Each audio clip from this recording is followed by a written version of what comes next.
नमस्कार। राजा जनक, ये नाम सुनते ही हम सबके जहन में क्या आता है? सीता जी के पिता, है ना? पर क्या उनकी कहानी बस इतनी ही है? नहीं।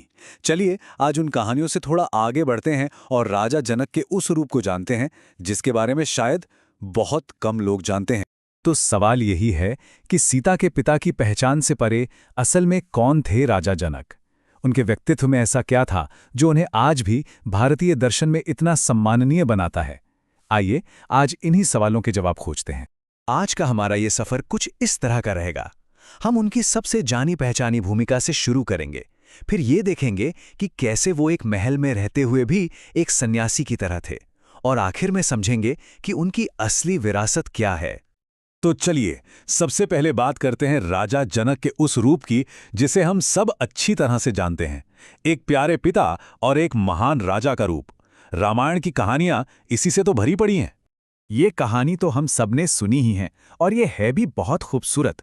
जब मिथिला में सूखा पड़ा तो ऋषियों ने राजा जनक को खुद हल चलाने की सलाह दी, और जब वो ऐसा कर रहे थे तभी उन्हें धरती के अंदर एक बच्ची मिली।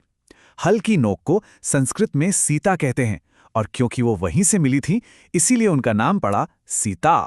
और फिर आता है वो ऐतिहासिक स्वयंवर। राजा जनक के पास भगवान शिव का दिव्य पिनाक धनुष था और उनकी प्रतिज्ञा थी कि जो कोई भी इस पर प्रत्यंचा चढ़ा देगा उसी से सीता का विवाह होगा। सोचिए, देश विदेश के बड़े बड़े राजा और योद्धा आए लेकिन कोई उसे हिला तक नहीं पाया, और फिर भगवान राम ने न सिर्फ उस पर डोरी चढ़ाई बल्कि उस शक्तिशाली धनुष को ही तोड़ दिया। लेकिन जैसा मैंने कहा, यह तो कहानी का बस एक हिस्सा है। राजा जनक की असली पहचान तो अब शुरू होती है। एक राजा और पिता के कर्तव्यों के पीछे एक और सच्चाई छिपी थी।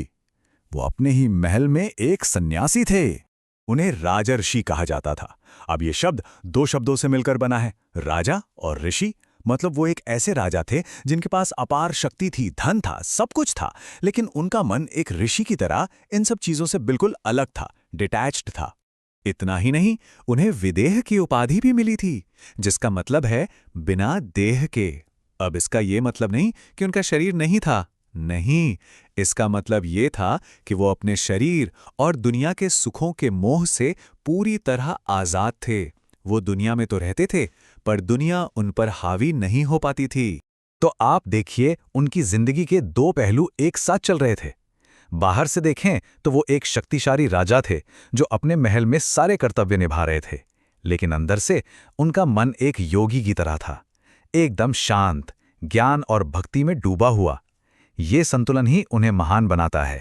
और अब चलते हैं राजा जनक के सबसे महत्वपूर्ण पहलू की तरफ कि कैसे इस राजर्षि ने अपने राज्य को सिर्फ एक सल्तनत नहीं बल्कि ज्ञान और दर्शन का एक बहुत बड़ा केंद्र बना दिया था। जरा कल्पना कीजिए, एक ऐसी राजसभा की जहां सिर्फ राजनीति पर नहीं बल्कि आत्मा और ब्रह्म जैसे गहरे विषयों पर खुली बहस हो रही हो। याज्ञवल्क्य और गार्गी जैसे उस दौर के सबसे बड़े दार्शनिक उनके दरबार में शास्त्रार्थ के लिए आते थे, और ज्ञान की इसी खोज ने उन्हें एक ऐसे संवाद तक पहुंचाया जो भारतीय दर्शन के इतिहास में हमेशा के लिए अमर हो गया। राजा जनक और युवा ऋषि अष्टावक्र के बीच हुई वो अद्भुत बातचीत।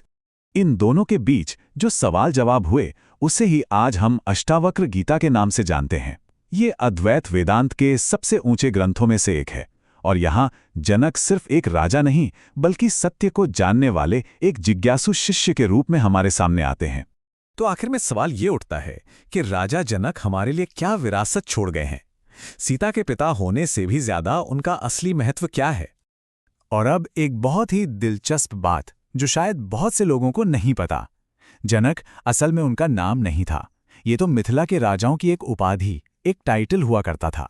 सीता जी के पिता का असली नाम तो सिरध्वज था। तो राजा जनक की सबसे बड़ी सीख यही है। वो इस बात का सबसे बड़ा सबूत है कि कोई भी इंसान अपनी सारी दुनियावी जिम्मेदारियां निभाते हुए भी अंदर से आध्यात्मिक रूप से पूरी तरह आजाद और मुक्त रह सकता है। और हम आज की इस चर्चा को इसी एक बड़े सवाल के साथ खत्म करते हैं। आज के इस दौर में जहां सत्ता और सुख सुविधाओं की इतनी दौड़ है, क्या राजा जनक जैसे राजर्षि लीडर का होना मुमकिन है? इस पर सोचिएगा जरूर।